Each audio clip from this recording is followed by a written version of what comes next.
Hello বন্ধুরা, আপনি হয়তোবা এ পর্যন্ত অনেক সাপের ভিডিও দেখে ফেলেছেন এবং সাপের কথা শুনলে আমাদের মাথায় যে নামগুলো আসে সেগুলো হলো কোবরা, অ্যানাকোন্ডা, পাইথন ইত্যাদি।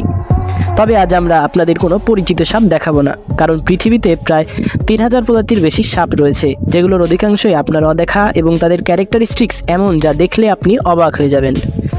আর বহুরূপীর আজকের ভিডিওতে আমরা এমনই কিছু সাপ দেখাতে চলেছি। Bush viper.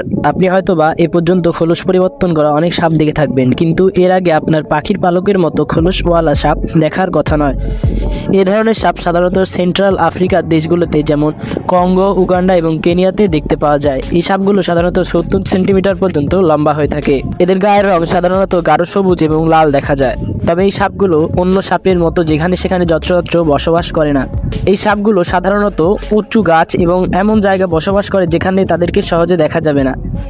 এই সাপের খোলসের আকৃতি এমন হওয়ার কারণে এরা অলমোস্ট সব জায়গাতে দ্রুত চলাফেরা করতে পারে। এরা ছোট ছোট পাখি, পোকামাকড় ধরে খায় এবং এই সাপের একটি কামড়ের সামান্যতম বিষও একজন মানুষকে পুরোপুরিভাবে প্যারালাইজড করে দিতে সক্ষম। হন্ট ভাইপার। এই সাপ সাধারণত সাহারা মরুভূমিতে দেখা যায়। এই সাপের গায়ের রং মরুভূমির বালির মতো হওয়ার কারণে এগুলো সহজেই পালাতে পারে এবং এদেরকে সহজে দেখা যায় না। এই সাপগুলো সাধারণত নিশাচর হয়ে থাকে, অর্থাৎ রাতে শিকারে বের হয়। এরা মরুভূমিতে বসবাস করে, তাই এদের শিকার খুঁজে পাওয়া খুবই কঠিন একটা ব্যাপার।